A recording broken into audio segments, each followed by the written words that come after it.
Episode number 16. ఎవరే ఆ అమ్మాయి? మీరు మీరు అని ఆగిపోయిన కుందనను చూసి, నా గురించి మీకు ముందే తెలుసు కదా అని కిషోర్ సూటిగా అడిగాడు. అతని గురించి పూర్తి ఇన్ఫర్మేషన్ తన వద్ద లేనప్పటికీ ఖచ్చితంగా అతను మామూలు ధనవంతుడైతే కాదు, చాలా సంపదకు వారసుడని ఆమెకు చూచాయిగా అర్థమైంది. అయ్యో, ఆ రోజు ఆ కార్డు మీదున్న ఇన్ఫర్మేషన్ తప్ప నాకు మీ గురించి ఇంకేమీ తెలీదండి, నిజంగా చెప్తున్నాను అని కుందన నిదానంగా అంది. ఇక్కడ ఎవరికి ఆ రోజు బ్యాంకులో ఏం జరిగిందనేది తెలియాల్సిన అవసరం లేదు, కాబట్టి మీరా విషయాన్ని ఇక్కడితో మర్చిపోవడం మంచిది ప్లీజ్ అని రిక్వెస్టింగ్ గా అంటూ కిషోర్ ముందుకు వెళ్లాడు. ముందుకు వెళ్తున్న కిషోర్ సడన్ గా రోష్ని చెప్పిన విషయం గుర్తొచ్చి ఆగి వెనక్కి తిరిగాడు.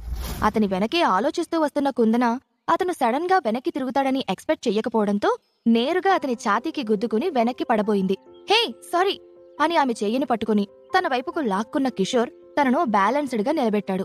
ఓ థ్యాంక్యూ అనుకోకుండా అని సిగ్గుపడుతూ మెల్లిగా కుందన దూరం జరిగి నిలబడింది. అవును, నేను మిమ్మల్ని ఒక విషయం అడగడం మర్చిపోయాను. మీరు ఇంత అందంగా అట్రాక్టివ్ గా ఉన్నారు, పైగా మంచి ఉద్యోగం చేస్తున్నారు. అలాంటప్పుడు మీకు నాలాంటి వాడితో డేటింగ్ చేయాలని ఎందుకు అనిపించింది? అండ్ ఇది మీకు అభ్యంతరం లేకపోతేనే తెలుసుకోవాలనుకుంటున్నాను, ఇష్టం లేకపోతే వద్దులేండి అని కిషోర్ సూటిగా ఆమె కళ్లలోకి చూస్తూ అడిగాడు. రాకేష్ ని తన వైపు తిప్పుకోవడం కోసం ఇతన్ని వాడుకోవాలనుకున్న విషయం చెప్పడం ఇష్టలేని కుందన అది అది అలాంటిదేం లేదండి అంటూ తడబడింది. కిషోర్తో పోల్చుకుంటే రాకేష్ నథింగ్. నేను ఎలాగైనా ఈ డ్రామాను కంటిన్యూ చేసి కిషోర్ను ఇంప్రెస్ చేయగలిగితే నేను ఈ స్టేట్లోనే రిచెస్ట్ పర్సన్ కి పెళ్ళాన్నైపోవచ్చు. పెళ్ళామే కర్మ, నేను రిచ్ అయిపోవచ్చు అని మనసులోనే ఆలోచిస్తూ తెగ మెలికలు తిరిగిపోయింది కుందన. మొన్న బ్యాంకులో నేను మీతో చాలా అమర్యాదగా ప్రవర్తించాను, నిజం తెలిసిన తర్వాత చాలా ఫీల్ అయ్యాను, సారీ అండి అని ఆలోచనల్లోంచి తేరుకుంటూ అంది. పర్లేదండి, కానీ నేను అడిగేది దాని గురించి కాదు. రోష్నీకి నా సంగతి తెలియనప్పుడు ఆమె దృష్టిలో నేనింకా ఒక మామూలు అబ్బాయిని కదా, మరలాంటప్పుడు తను మీకోసం నన్నెందుకు అడిగింది అని కిషోర్ మళ్లీ అడిగాడు. నేను నా లైఫ్లో ఎక్స్పీరియన్స్ అయిన కొన్ని సంఘటనల వల్ల నా లైఫ్ పార్ట్నర్గా ఒక సామాన్యమైన వ్యక్తి ఉండాలని కోరుకున్నాను. అదే విషయం తనకి చెప్పాను. నాకు కావలసిన క్వాలిటీస్ ఉన్న అబ్బాయిని చూడమని కొన్ని రోజులు డేటింగ్ చేసి చూస్తానని చెప్పినప్పుడు రోష్ని ఇలా మీతో మీటింగ్ ఏర్పాటు చేసింది అని కుందన సాధ్యమైనంత మృదువుగా అబద్ధం చెప్పింది. ఆమె మాటలు మృదువుగా ఉన్నా కళ్లల్లో వేరే భావాన్ని గమనించిన కిషోర్, ఓ రియలీ అని తమాషాగా కనుబొమ్మ ఎగరేసి అడిగాడు.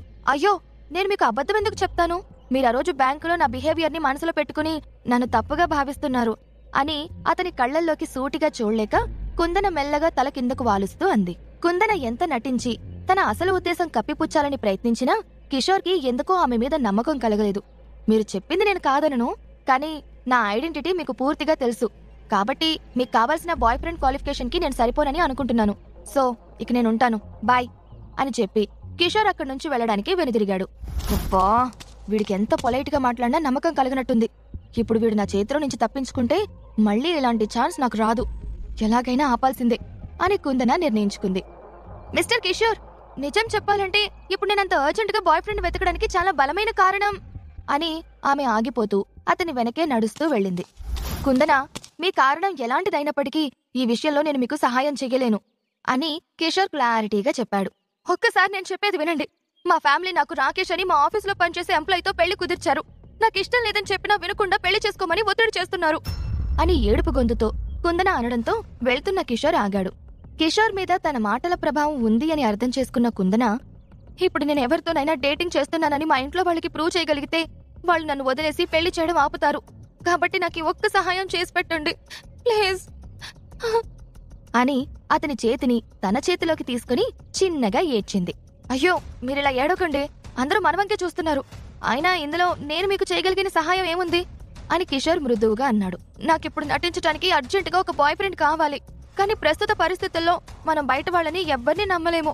మీరు చాలా మంచి వ్యక్తి అని తెలుసు, మీలాంటి వాళ్ళు నాకు బాయ్ ఫ్రెండ్ గా నటించడం వల్ల నాకు ఎలాంటి ఇబ్బంది ఉండదు, ప్లీజ్ నా కోసం ఒప్పుకోండి ప్లీజ్ అని కుందన కన్నీళ్లు కార్చింది.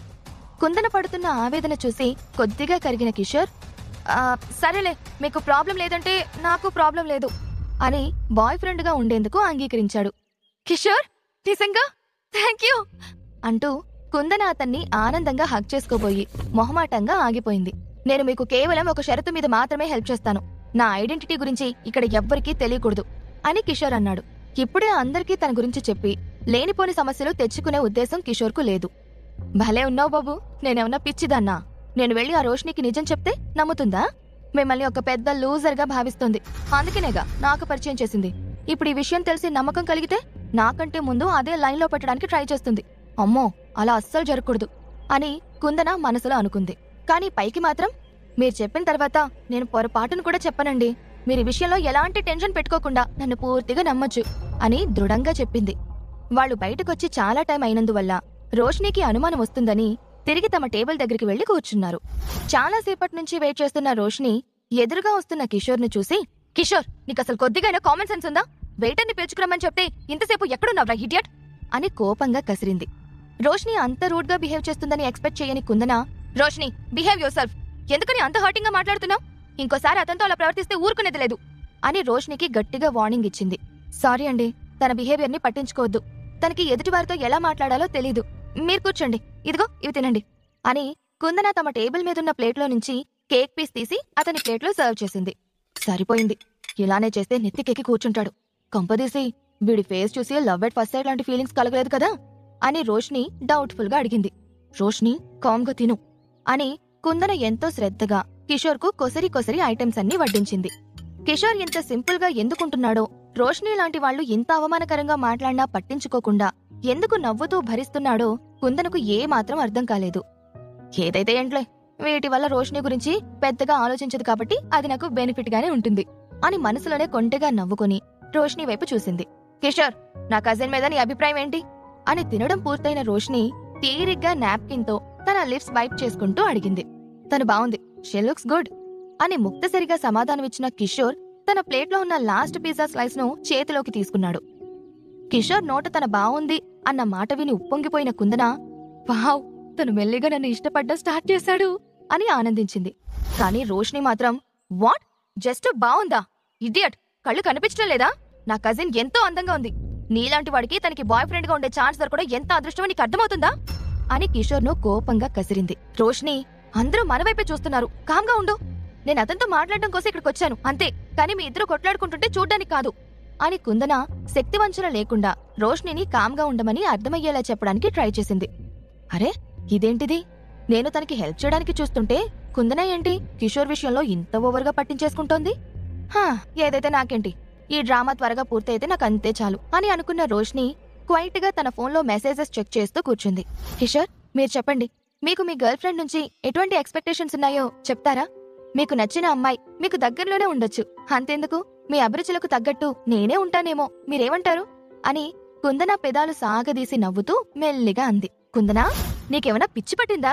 అతను ఎక్స్పెక్టేషన్ కి తగ్గట్టు నువ్వుండడమేంటే? నీలాంటి అమ్మాయికి బాయ్ ఫ్రెండ్ అయ్యే ఛాన్స్ దొరకడమే వాడి జీవితానికి ఎక్కువ అని రోష్ని అరిచింది. రోష్ని, నువ్వు అనవసరంగా అంత స్పాయిల్ చేస్తున్నావు. నువ్వు ఎవరిని కసురుకుంటున్నావో నీకు అర్థం కావడం లేదే. నువ్వు ఈ రకంగా మాట్లాడి కిషోర్ కి కోపం తెప్పిస్తే తర్వాత పశ్చాత్తాపడిన లాభం ఉండదు. నీ వెధవ తొందరపాటుతనం వల్ల నేను కూడా ఇబ్బందుల్లో పడాల్సి వస్తుందేమో అని కుందన మనసులోనే రోష్నిని తిట్టుకుంది. సరే, ఇప్పటికే చాలా లేట్ అయింది, ఇంక బయలుదేరదాం అని కుందన పైకి లేచింది. ఓకే, పదండి అని కిషోర్ కూడా అన్నాడు. హే, నేను అసలు విషయం నీతో చెప్పడం మర్చిపోయాను. తను నీతో ఉంటుంది కదా అని అడ్వాంటేజ్ తీసుకోవడానికి ట్రై చేయకు. తనకు నువ్వు వీలైనంత దూరంగా ఉండాలి, జాగ్రత్త అని అన్న రోష్ని మీద కుందనికి విపరీతమైన కోపం కలిగింది.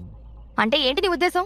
ఏం చెప్పాలనుకుంటున్నావు అని అప్పటి వరకు కోపాన్ని కంట్రోల్లో పెట్టుకున్న కిషోర్ రోష్ని బిహేవియర్ తట్టుకోలేక అడిగాడు.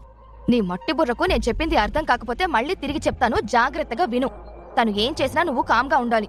తనను అస్సలు కంట్రోల్ చేయాలని ట్రై చేయకూడదు. తను ఒకవేళ ఫ్యూచర్లో నిన్ను కాదని ఇంకెవరినన్నా ఇష్టపడినా నువ్వు దానికి అడ్డు చెప్పకూడదు. నా దగ్గర చిల్లర వేషాలు వేసినట్టు వెయ్యొద్దు. బెగ్గర్వి బెగ్గర్లాగే ఉండు అని ఇంకా ఏదో చెప్పబోతున్న రోష్నిని కుందన లాగి చెంప మీద కొట్టింది. కుందనా, నువ్వు నన్ను అంటూ తన చెంపను పట్టుకుని రోష్ని ఆశ్చర్యంగా కుందన వైపు చూసింది. అవును, నేనే. నీకసలు కొద్దిగైనా బుద్ధుందా? ఇందాకటి నుంచి చూస్తున్నాను, నోటికొచ్చినట్టు మాట్లాడుతూనే ఉన్నావు. అతనిప్పుడు నా బాయ్ ఫ్రెండ్, అది నువ్వు మర్చిపోతున్నావు. ఇప్పటి వరకు నువ్వు అతనితో ఎలా మాట్లాడావన్నది నాకు అనవసరం, కానీ ఇప్పటి నుంచి అతనికి ప్రాపర్ రెస్పెక్ట్ ఇవ్వకపోతే నేను ఊరుకోను అని కిషోర్ చేతిని తన చేతిలోకి తీసుకుంది. కుందన తనని అంతగా సపోర్ట్ చేస్తుందని ఎక్స్పెక్ట్ చేయని కిషోర్ కొద్దిగా ఆశ్చర్యపోయాడు. తను ఇంకా అక్కడే ఉంటే గొడవ పెద్దదవుతుందని అనుకుని, ఇట్స్ ఓకే, నా కొద్దిగా పనుంది, నేనింక బయలుదేరతాను అని మెల్లిగా అక్కడి నుంచి వెళ్ళిపోయాడు. హే కుందనా, వాట్ అన్ యాక్టింగ్ యార్! నువ్వు కిషోర్ ముందు కావాలని నన్ను కొట్టి అతన్ని సపోర్ట్ చేశావు కదూ. అలాగైతే వాడు నువ్వు చెప్పిందల్లా వింటాడు అన్న నీ ఆలోచన బాగుంది.